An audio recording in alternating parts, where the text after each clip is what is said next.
The jagged steel wire from the blown tire sliced my finger as I knelt on the scorching asphalt of Interstate 710, sliding under a rig that almost hit the divider. "Truck just passed inspection this morning, sir," the young driver stammered, holding out a dispatch slip from Ironclad Logistics. The signature right there on the bottom line was Cassian's, my son-in-law. But staring at the rusted, bare brake pads inches from my face, I knew damn well this truck had skipped its last few maintenance cycles. My daughter, Serafina, heads up operations. Why the hell would she let a rolling death trap leave the yard? If this was how they were padding the quarterly profits, they were gambling with the lives of 400 drivers out on the road. I quietly folded the slip and shoved it into my old denim jacket. Somebody was hiding dirty math from me, and I needed to bypass the system and get into the internal accounting servers tonight to see it for myself.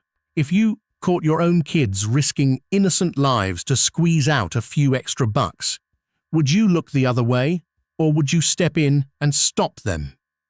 Drop your thoughts in the comments and hit subscribe, because what I uncovered on those servers that night was just the beginning. The smell of the Long Beach port in October always clears my head. It's a mix of salt off the Pacific, burnt diesel, and tire dust rising from the baking asphalt. I leaned against the cab of my F-150, taking a sip of black coffee, watching the Ironclad Logistics yard. Peak season. Steel shipping containers stacked in endless rows, waiting to be hauled. The constant roar of engines is the heartbeat of this place. Then a sound tore right through that rhythm. The screech of metal on metal. An 18-wheeler bearing the Ironclad logo came barreling toward the inspection gate. White smoke poured from the rear duals. The massive rig skidded past the stop line, the cab dipping hard, finally coming to a halt with its front bumper less than 6 inches from the chain-link fence. I set my coffee on the hood and walked briskly toward the gate. My knees gave a familiar twinge, the price of all those years behind the wheel, but I ignored it. The young driver kicked his door open and jumped out, pale as a ghost. He bent over, gripping the front tire, gasping for air. "You okay, son?" I asked, keeping my voice steady. His head snapped up. He recognized me. "Mr. Thorne, I'm sorry. I put the pedal to the floor, but the brakes just weren't there. The load pushed me right through." I didn't answer. I dropped to both knees on the pavement and slid halfway under the rig. Heat was still radiating off the engine block. I didn't even need a flashlight to see the problem. The brake pads were worn down to the bare, rusted steel. The fluid lines were caked in thick, black grime. Anyone who's ever held a wrench could tell this system had skipped at least its last 3 maintenance cycles. I slid back out, stood up, and dusted off my jeans. "Who signed the dispatch slip for this rig?" The kid stammered, fumbling around in his breast pocket. He handed me the slip. There was a signature sitting right there on the bottom line. It wasn't the maintenance foreman's. It was the digital signature of Cassian Frost, my son-in-law, the CEO of Ironclad. I folded the paper in quarters and shoved it into my jacket pocket. I headed into the dispatch office. Ignacio Navarro was standing with his back to the door, barking into a radio. The room reeked of cigarette smoke despite the massive no smoking sign on the wall. Seeing me walk in, Ignacio let out a heavy sigh and tossed the radio on his desk. Iggy and I went way back, all the way to when we were running reefers on the East Coast. "You saw hat mess in the yard, Elias?" Ignacio pulled the cigarette from his lips. "Third one this week." "Pads are down to the steel, Iggy," I said, pulling up a plastic chair. "Why are these trucks leaving the yard?" Ignacio gave a hollow, exhausted laugh. He tipped his chin toward a tray overflowing with yellow slips. "CHP citations. Bad tires, bad brakes, exhaust leaks. Fines have tripled. Early this week, I sent up a request to ground 30 cabs for parts. That son-in-law of yours at corporate shot it down instantly." I frowned. "He froze safety maintenance. Cassian said it's peak season. Can't afford to have trucks sitting dead." Ignacio looked me dead in the eye. "He froze the entire parts budget for Q3. We're out here cannibalizing dead rigs just to keep the fleet moving. What did Serafina have to say about it? I asked. My daughter is the VP of operations. The safety of the fleet falls directly on her shoulders. Ignacio looked away, stubbing out his cigarette in an overflowing ashtray. She said it was a cash flow optimization strategy. Elias, I'm just the guy dispatching the routes. But if they keep forcing our boys to drive these steel coffins, sooner or later somebody is going to die on the interstate. I sat in silence for a moment. There was a bitter taste in my throat. I'm heading up to corporate. 30 minutes later, I stepped off the elevator on the 15th floor.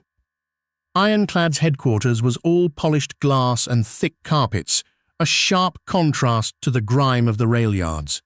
I pushed open the door to the CEO's office, completely ignoring the startled look from his secretary. Cassian was sitting behind his mahogany desk, wearing a perfectly tailored grey suit. Serafina sat on the sofa nearby, glued to a tablet. Hearing the door, Serafina looked up. Her eyes darted down to my grease-stained boots, and she frowned slightly. Dad, why didn't you have reception announce you? I just came from the yard, I said, walking straight to the desk and tossing the crumpled dispatch slip onto the glass top. A rig almost ploughed through the perimeter fence because the brakes were shot to hell. You signed off on it, Cassian. Cassian glanced at the paper, then up at me. He smiled. It was the smooth, composed smile of a man trained to never look rattled. Hello, Elias. I'm sorry to hear about the incident, but you know November is a logistical nightmare. The pressure to keep turnaround times low is intense right now. Pressure doesn't override federal safety regulations, I said, keeping my voice dead level. Ignacio tells me you froze the maintenance budget. Is it true? Not a freeze exactly, Cassian said, lacing his fingers together. We're running lean. I simply deferred non-critical maintenance. The shareholders need to see a strong profit margin in this quarter's report. I turned to my daughter. Serafina, you run ops. You know exactly how dangerous bad brakes are on mounting grades. Don't tell me you signed off on this. Serafina bit her lower lip. She set her tablet down and stood up, but she still wouldn't look me in the eye. Dad, Cassian makes a fair point. This industry is consolidating. We can't keep spending like a mom-and-pop shop the way you used to. If our margins don't hit the mark, the banks will tighten our credit line. I told the tech team to do a review, only keeping the trucks that are true. The rig I just looked at was a rolling death trap. I cut her off. My voice didn't rise, but the air in the room suddenly felt heavy. If you want to dress up the numbers, fire some middle managers. Don't use the lives of 400 men in that yard as collateral. Cassian slowly stood up, buttoning his suit jacket. His smile faded. Elias, we appreciate your concern. You're the founder, you're the soul of Ironclad. But right now, I am the CEO. The board trusted me to manage the cash flow. He walked around the desk, stopping just a few feet away, dropping his voice in a show of fake sympathy. You need to rest. Remember what the neurologist said last month? Stress isn't good for someone recovering from a mini-stroke. You just focus on your health. The reminder was gentle, but sharp as a knife. He was bringing up the TI I had earlier this year. It was a clear warning. You're old, you're sick, stay out of my way.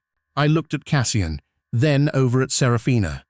My daughter crossed her arms, staring out the window. Not a single word in my defense.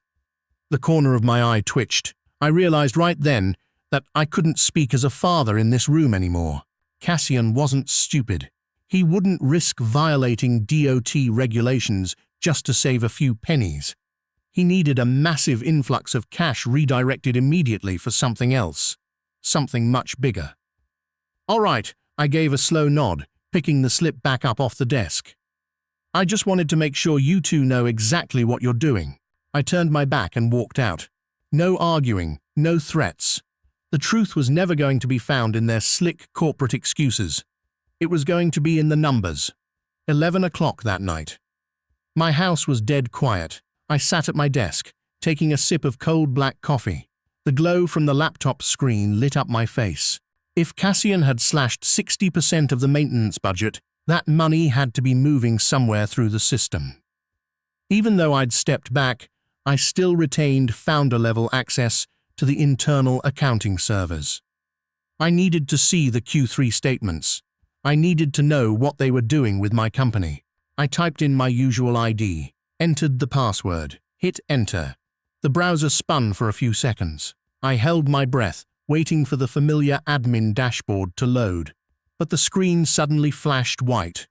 A grey background appeared, and right in the center, a single line of glowing red text stared back at me. Access denied. Account disabled by administrator. That red text on the screen haunted me all night. Account disabled. Cassian wasn't just locking me out of the financials. He was trying to erase me from the very system I built with my own 2 hands. At 8 the next morning, I parked my beat-up F-150 in front of Ironclad's sleek glass headquarters. My keycard wouldn't swipe at the main entrance. I had to knock on the glass to get Frank, the lobby guard, to buzz me in. He smiled, probably figuring it was just some IT glitch. I nodded back, but there was a heavy knot in my chest. I went straight up to the 15th floor boardroom. It was empty, reeking of fresh carpet and sterile air freshener. I walked over to a small wooden cabinet in the corner where my old cedar cigar box sat. Nobody in Cassian's new executive team smoked cigars, so it had been left there like some outdated paperweight. I lifted the lid, slipped my fingers under the felt lining, and peeled off the tiny voice recorder I'd planted yesterday afternoon. I plugged in my earbuds and rewound the tape. Through the faint static, Cassian's voice came through loud and clear. He wasn't talking to Serafina. He was on speakerphone with a rep from Zenith Global. 40 million is the final number. Yes, the container backlog will be cleared before the signing. Don't worry about the hours of service regulations. I'll force the drivers into overtime, whatever it takes. I pulled the earbuds out and slipped the recorder into my breast pocket. Trading the safety of 400 men for $40 million. Now it made perfect sense why he cut the maintenance budget. He was slapping a fresh coat of paint on a rotting corpse just to sell it at a premium. The doorknob clicked. I turned around. Cassian walked in, his tailored navy suit completely wrinkle-free. Right behind him was Serafina, 3 board members, and Alaric Montgomery, the company's corporate lawyer. Seeing me at the end of the table, Cassian missed half a step. But it only took him a split second to put that calm, collected smile right back on his face. "You're here early, Elias," Cassian said, pulling out the chair at the head of the table. "I was going to call you right after this emergency meeting." An emergency meeting the chairman wasn't informed about? I pulled out a chair at the opposite end and sat down slowly. "Go ahead. I'm listening." The temperature in the room seemed to drop 10 degrees. The board members exchanged glances, quietly taking seats as far away from me as possible. Serafina sat directly to Cassian's right. She kept her eyes glued to the leather notebook in front of her, fiddling with the cap of her fountain pen. She wouldn't even look up at me. Cassian cleared his throat and hit a button on a remote. The large screen on the wall flickered on, displaying a document stamped by Long Beach General Hospital. "Ladies and gentlemen," Cassian lowered his voice, laying on a thick coat of fake sympathy. "The purpose of today's meeting involves a highly sensitive matter. The health of our founder, Elias Thorne." I squinted at the text on the screen. It was my medical file from a checkup earlier this year. "The neurologist confirmed it," Cassian continued, dragging a laser pointer across the conclusion. "Elias's transient ischemic attack back in January left some complicated lingering effects, specifically early signs of vascular dementia. Recently, he's begun exhibiting erratic behavior, making irrational interventions in yard maintenance protocols, and most concerningly, suffering from short-term memory loss." "It was a mild tear, Cassian." I spoke up, keeping my voice flat and firm. "I passed my DOT physical just last month. My mind is perfectly clear." "Is it?" Cassian gave me a look of pure pity. He clicked the remote again. The screen switched to an IT security log. Then why did you try to log into the internal accounting system 12 times last night using the wrong password? The security protocols automatically disabled your account due to suspected unauthorized access. You can't even remember the password you've been using for 5 years. I froze. A cold chill ran down my spine. It was a filthy move, but it was flawless. He didn't lock my account. He changed my password beforehand to manufacture a trail of failed logins, making me look like a confused old man locking himself out of his own system. I turned to my daughter. Serafina, you know damn well I'm not losing my mind. The two of you are conspiring to sell this company to Zenith Global. Murmurs rippled across the boardroom. A few people cleared their throats, avoiding my gaze. Zenith Global was a secret. Nobody was supposed to bring up at this table. Serafina finally looked up. Her eyes were red and welling with tears.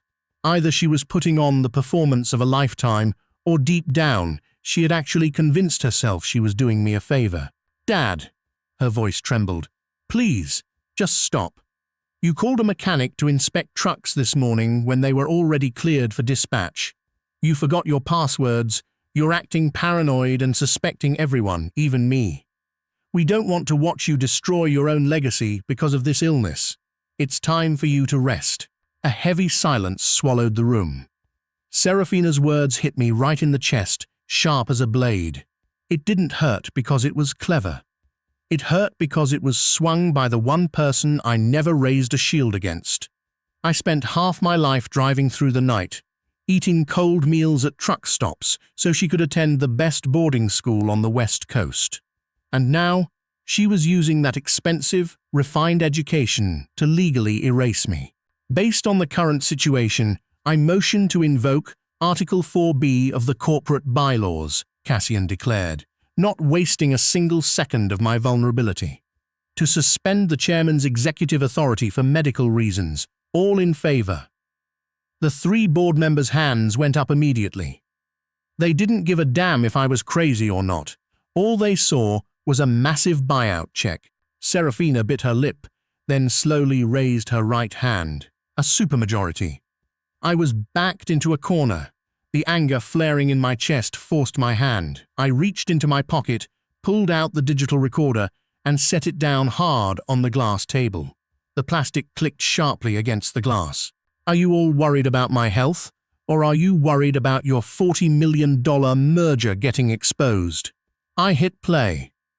Cassian's voice filled the boardroom, spelling out exactly how he planned to force drivers into illegal overtime and bypass federal safety laws. The board members shifted uncomfortably. A few actually flinched. Serafina's eyes widened, her head snapping toward her husband. But Cassian didn't panic. He leaned back in his leather chair, a faint smile on his lips. He didn't even look at me. He turned to Alaric Montgomery, sitting quietly at the corner of the table. Alaric, Cassian asked smoothly. As the company's legal counsel, what's your assessment of that device? I looked at Alaric, waiting for him to back me up. We'd been drinking beers together back when Ironclad was just a 5-truck operation. But Alaric avoided my eyes. He took off his glasses and rubbed the bridge of his nose. Ilias, Alaric said, his voice a little gravelly. California is a 2-party consent state. Any recording made without the consent of all parties is collected illegally. It's entirely inadmissible in court. Frankly, if the board wanted to, they could counter-sue you for wiretapping and corporate espionage. My throat closed up. The hand resting on the table slowly curled into a fist. The street smarts of an old truck driver just crumbled against the rules of men in suits. My only piece of hard evidence had just been stripped of all value by a basic privacy law I'd been foolish enough to overlook. It's tragic, really, Cassian sighed, reaching over to turn off the recorder. Your paranoia has gotten so severe that you're planting bugs to spy on your own family. This meeting is adjourned. The suspension takes effect immediately. He picked up the desk phone and hit a speed dial button. Lobby security. I need you up in the 15th floor boardroom. We require an escort for a guest." 10 minutes later, 2 uniformed guards pushed through the doors. I knew both of them. I'd given one of them an advance on his paycheck when his wife needed an emergency C-section. Now, they were looking at me with pity in their eyes, awkwardly gesturing toward the exit. "This way, Mr. Thorne." I didn't resist. Yelling or fighting would only prove their fake medical diagnosis right. I stood up slowly and grabbed my coat. I glanced around at the faces in the room, lingering on Serafina for a second longer. She was still staring at the floor. I turned my back and walked out. The trip from the 15th floor down to the parking garage was the longest ride of my life. The office staff watched me through the glass walls. The humiliation tore at my gut, but I kept my jaw clenched tight, my face completely expressionless, and my stride steady. Just as I settled into the cab of my F-150, still smelling of motor oil, my phone buzzed in my pocket. It was an email from Cassian. I opened it. It was a formal, elegantly designed digital invitation. Merger signing ceremony, Ironclad Logistics and Zenith Global. Date, in 10 days. Location, the Ritz-Carlton, Los Angeles. Right below that flashy invitation was a short attached message, sharp as a kill shot. "Rest up at home, Dad. I'll take care of the rest." Rosie's Diner, off Interstate 5, smelled like fried bacon and burnt butter.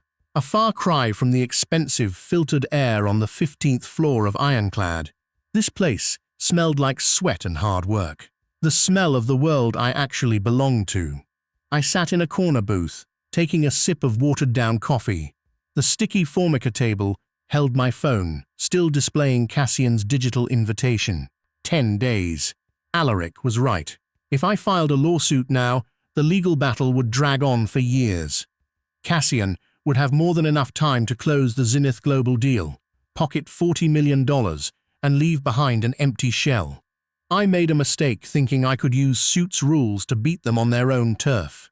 The anger from last night had settled into a cold, quiet focus. I didn't need a lawyer. I needed the asphalt. The chime above the glass door rang. Ignacio walked in, followed by 2 men about my age in faded high-vis jackets. They were some of Ironclad's most veteran drivers. They walked over, scanning the diner like they were doing a drug deal, and cautiously slid into the booth across from me. Ignacio looked 10 years older than yesterday. Heavy bags hung under his eyes. "Why did you call us out here, Elias?" Ignacio cut straight to the point, not bothering to order anything. "Cassian's no-contact order went out to everyone's internal devices this morning. He says you're mentally unstable, and you're more afraid of an email from an MBA than you are of me, Iggy," I asked calmly. "We're afraid of losing our jobs, Mr. Thorne," one of the drivers said, his voice gravelly. He wrung his rough hands together, avoiding my eyes. "Your son-in-law just issued a new directive this morning. Any driver who refuses a dispatch this week, for any reason, is terminated immediately. No exceptions." I narrowed my eyes. "Even for bad brakes or bald tires? Especially for those?" Ignacio nodded. He pulled out a cigarette but didn't light it, just rolled it between his fingers. "The container yard at the port is backed up to hell. The merger deadline is coming up, and he needs to clear the yard so the books look perfect. He's forcing the guys into HOS violations. Minus eating and sleeping, some guys are behind the wheel 16 hours a day. He said if anyone quits, he's cutting the Christmas bonus for the entire fleet." A heavy silence fell over our corner booth. My chest tightened. I looked down at the calloused hands of my old brothers. I built Ironclad, so these men would never have to gamble their lives just to put food on the table. Now, my own legacy, my own daughter and son-in-law, were holding a gun to their heads using their livelihoods. Did I have the right to ask them to risk their paychecks for my revenge? A moment of doubt washed over me. If I failed, these men would lose everything, and Cassian would walk away with tens of millions. But if I stayed quiet, sooner or later, a steel coffin was going to go up in flames on the highway. "We are not going on strike," I said, breaking the silence. Ignacio frowned. "Then why did you call us here? Start a riot?" We have mortgages to pay, Elias. We can't just toss our keys in the yard and walk away. I reached into my denim jacket pocket and pulled out a small, battered handbook. The yellowed cover bore the US seal and the Department of Transportation logo. I placed it on the table and slid it over to Ignacio with 2 fingers. Section 31,105. The Surface Transportation Assistance Act, I said, my voice low and firm. The right to refuse to operate unsafe equipment. It's called a safety stand-down. If you boys refuse to drive a rig because it violates federal safety regulations, the company cannot legally fire you, cut your bonuses, or retaliate in any way. If they do, it's not a labor dispute anymore. It's a federal crime. Ignacio looked down at the book, then back up at me. His eyes were still full of doubt. The law is one thing, Elias, but he controls the tech department. He can have the maintenance crew falsify inspection reports to prove the trucks are safe. In court, his paperwork beats our word. He can fake it on a computer. I tapped my knuckles on the table. But you are the ones behind the wheel. You're the ones hitting the brakes on the road. The California Highway Patrol doesn't give a damn about Cassian's Excel spreadsheets. They care about actual bald tires and exhaust leaks. The 2 drivers looked at each other. The fear in their eyes started giving way to something else. The quiet rage of men who had been pushed around for too long had finally found a legal way out. I need you to do something for me, Iggy. I looked straight at my friend. I don't need protests or shouting. Don't use the company radio. Get on the internal CB channel and put the word out to every single one of the 400 guys in that yard. Tell them, if they get assigned a bad truck, don't argue with dispatch. Don't refuse the order. Just smile, start the engine, and leave the yard. Ignacio's eyes went wide. Leave the yard? Are you crazy? That's professional suicide. Drive, but don't take the freight to the port, I said, leaning back in my seat. I started detailing exactly what was going to happen. The invisible network of power at the absolute bottom of the supply chain had officially been set in motion. No paperwork, no signatures, just the cold judgment of the asphalt. An hour later, Ignacio and I left the diner. We climbed into the cab of his mobile dispatch truck parked out in a dirt lot. His system was hardwired straight into Ironclad's global GPS servers. Ignacio booted up the tablet. On a digital map of Southern California, hundreds of blue dots were slowly moving. That was our fleet, the lifeblood of the company. I leaned against the door, quietly watching the screen. I had bet every last ounce of my dignity on those little blue dots. If they got scared and backed down, I'd lose everything. Suddenly, the radio wired to the central dispatch channel let out an ear-piercing screech. Somebody at corporate was using an admin override to broadcast directly into the yard manager's truck. Serafina's voice came through, frantic and completely unglued. "Iggy, are you there? Answer me right now!" Ignacio glanced at me. I gave a slight shake of my head. He crossed his arms and took a step back, letting her voice echo in the cramped cab. Nobody touched the mic. Serafina couldn't wait. The frantic clicking of her heels on a hardwood floor bled through the mic. She had left the channel open, broadcasting her next shout to the CEO's office, straight to the dispatch line. "Cassian, are you looking at the screen?" Her voice was trembling, swallowed by absolute panic. "The fleet GPS. There are at least 30 trucks, completely off route. I think Dad is doing something with the drivers." The doorbell rang with a harsh buzz at 8 o'clock that night. The house is usually quiet, rarely getting visitors at this hour, especially since my wife passed. I set my newspaper down on the coffee table and walked slowly to the door. Cassian and Serafina were standing on the front porch. He was wearing a dark overcoat, holding a slim leather briefcase. My daughter had her arms crossed, nervously staring out at the dark lawn, avoiding my eyes. "Can we come in?" Cassian asked, that polite negotiator's smile plastered on his face. I took a step back to let them through. "Doors open." They stepped into the living room but didn't sit down. Cassian opened his briefcase, pulled out a stack of documents and set them squarely on the glass table. "What's this?" I asked, keeping my voice flat. "Founder's veto relinquishment agreement," Cassian said, smoothing out the crease with his thumb. "Zenith Global's reps need absolute assurance.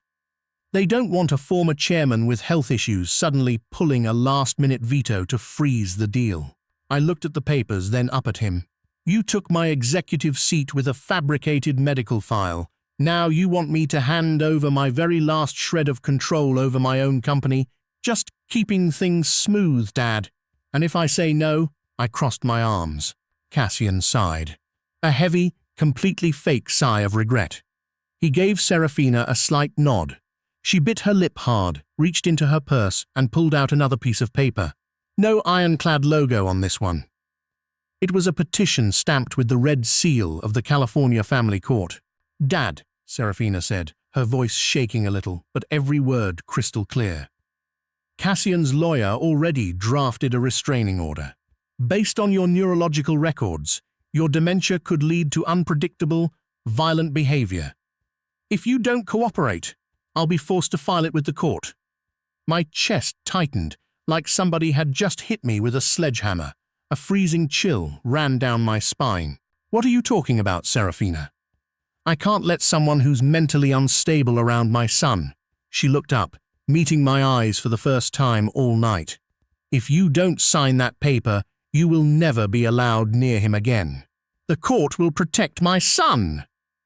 The room sank into a thick, suffocating silence. All I could hear was the ticking of the grandfather clock, pounding in my ears. I had braced myself for Cassian's greed.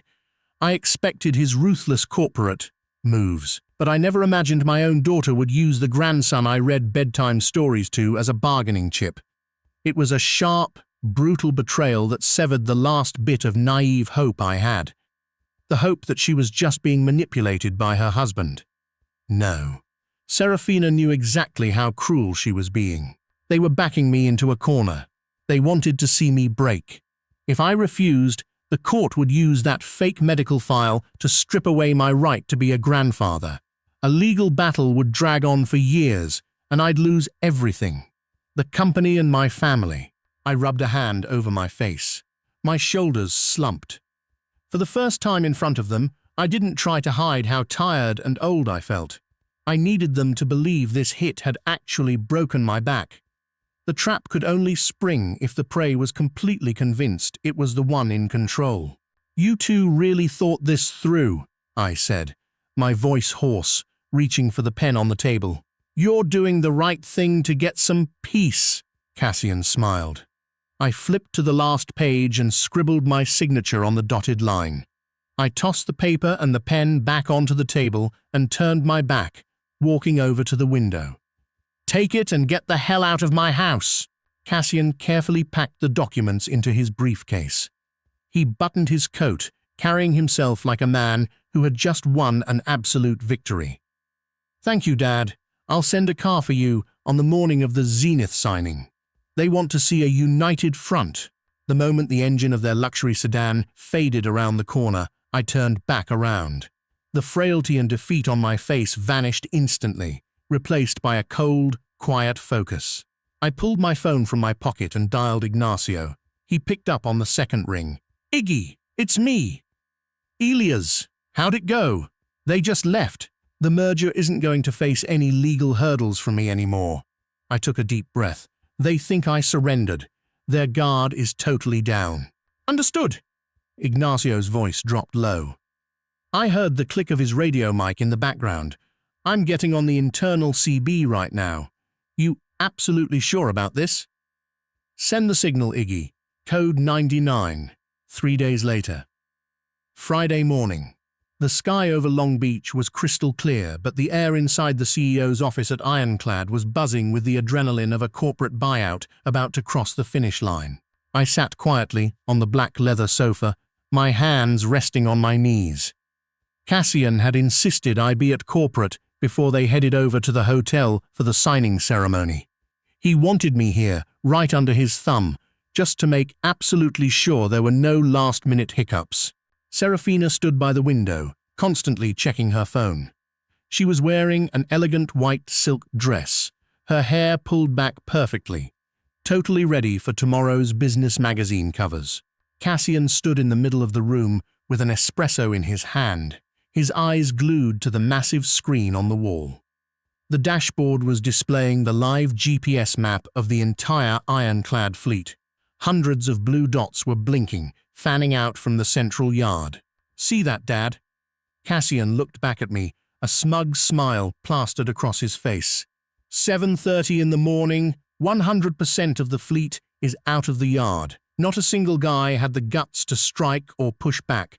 This is the biggest dispatch record Ironclad has seen in a decade. I calmly took a sip of cold black coffee from my paper cup. "You're forcing them to drive rigs with bad brakes and bald tires. You're gambling with their lives just to clear out the yard. That's the art of risk management." Cassian shrugged, walking back to his desk. "Being tough when it counts. Sometimes the working class needs a firm hand to remind them who signs the paychecks. By 10 o'clock this morning, the container yard will be completely cleared out. Not a single piece of backlog. The numbers will look perfect for Zenith." "I hope you did the math right," I said, quietly, keeping my eyes on the moving blue dots. They were leaving the yard, all right. But if Cassian had bothered to look a little closer at their routes, he would realize they weren't heading anywhere near the freight port. Serafina checked her watch. "Cassian, our car is waiting downstairs. Zenith's reps are already at the hotel. We need to go." "All right," Cassian nodded, reaching out to turn off the GPS display. Right at that moment, the CEO's dedicated landline rang. The sharp trill tore right through the smug atmosphere in the room. It was a rapid, urgent ring. The kind of ring I knew for a fact was reserved strictly for emergencies from government authorities. Cassian paused. He frowned at the caller ID, then picked up the receiver and instinctively hit the speakerphone button so Serafina could hear. Cassian Frost speaking. A man's voice blasted through the speaker, loud, angry, with a chorus of truck horns blaring in the background. "Mr. Frost, this is the Long Beach Port Authority. Our checkpoints just got one hell of a report. What the hell kind of game are you playing with your fleet? Mr. Frost, this is the Long Beach Port Authority. Our checkpoints just got one hell of a report. What kind of game are you playing with your fleet?" Cassian frowned. The hand holding his espresso paused in mid-air, but he forced his tone to stay smooth, playing the man in charge. "Excuse me.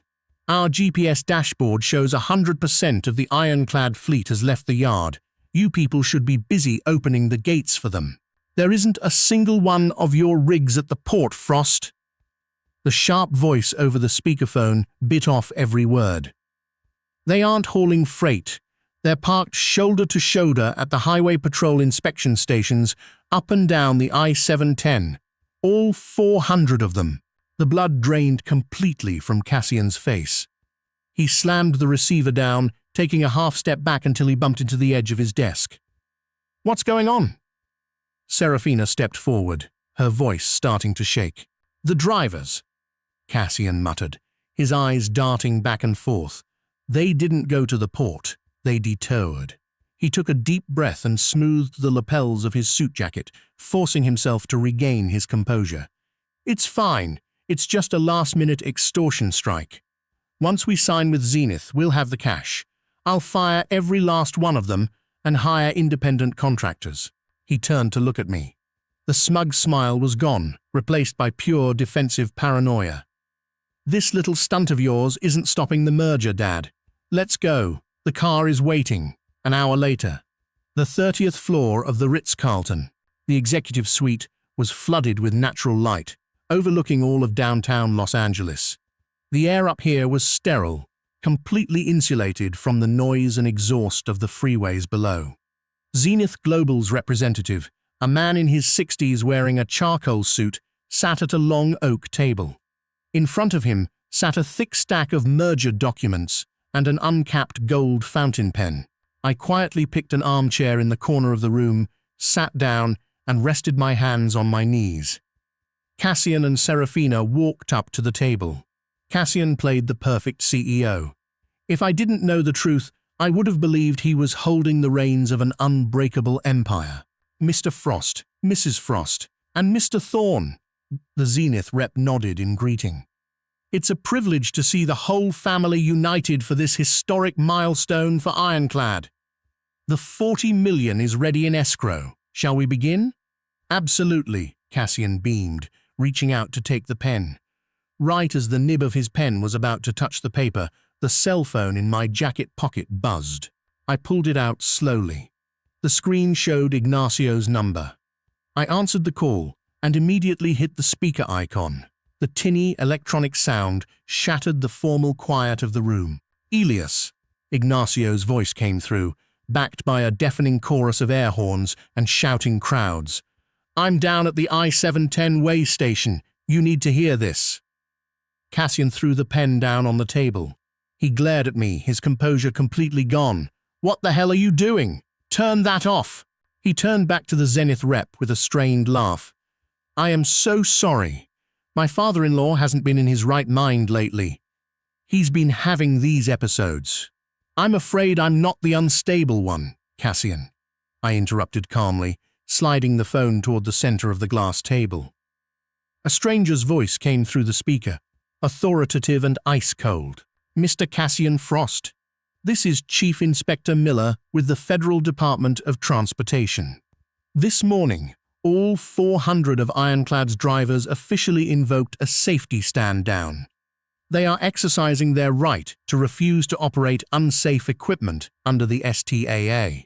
Cassian's eye twitched. He leaned over the phone. That is an illegal wildcat strike. They are in breach of contract. You have no jurisdiction to... We have absolute jurisdiction, sir. The inspector cut him off hard. Our patrol units just conducted random spot checks on 50 of your rigs. Brake pads worn down to the steel. Tires below DOT tread standards. Exhaust leaks. And more importantly, your drivers just handed us financial records proving you intentionally slashed 60% of the safety maintenance budget to cook your books. The air in the suite suddenly froze. The Zenith rep slowly pulled his hand back from the table. That's not all, the inspector continued. We've also taken statements confirming you used threats of termination to force drivers into hours of service violations. As of right now, the entire Ironclad fleet is impounded on site. The Federal Motor Carrier Safety Administration is opening a criminal investigation into your executive board. The call ended. A long dial tone echoed in the room. The man from Zenith Global quietly capped his gold pen. He slipped it into his breast pocket and slowly pulled the merger documents toward his side of the table. Mr. Sterling, please, let me explain. Cassian panicked, gripping the edge of the table with both hands. This is just a procedural misunderstanding. I can bring in an independent maintenance crew and have this resolved in 48 hours.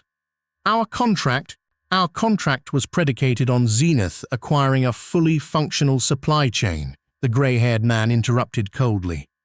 Not a fleet of rolling garbage tied up in a federal criminal probe.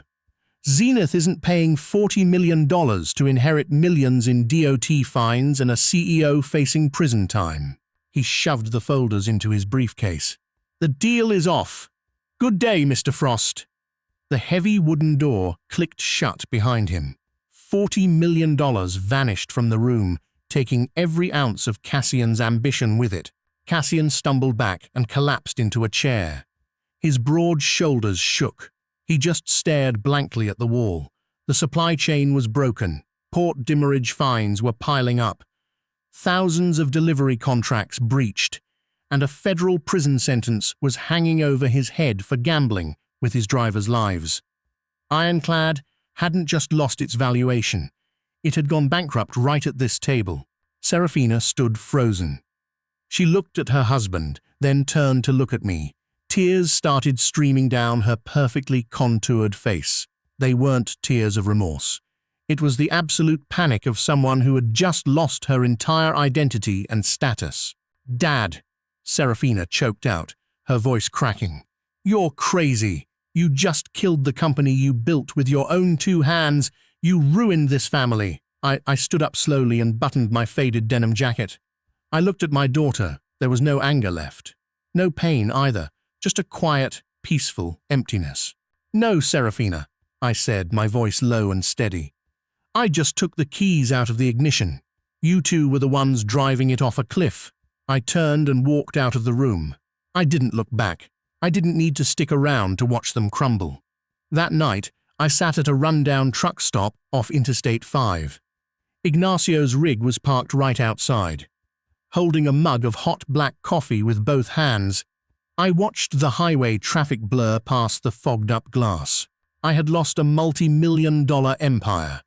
I lost my right to be a grandfather, lost my only daughter. The truth has never come cheap. But in exchange, no brakes were going to squeal in terror on the highway tonight. 400 of my brothers were going to make it home safe. A man's real power isn't in his bank balance or the signatures on his paperwork. It's in knowing when to burn it all down to protect the lines you just don't cross. If you found out your life's work was being used to hurt people out of pure greed, would you keep your head down to save face, or would you strike the match and start over?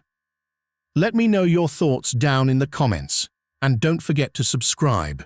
Sometimes losing everything is the only way to get yourself back.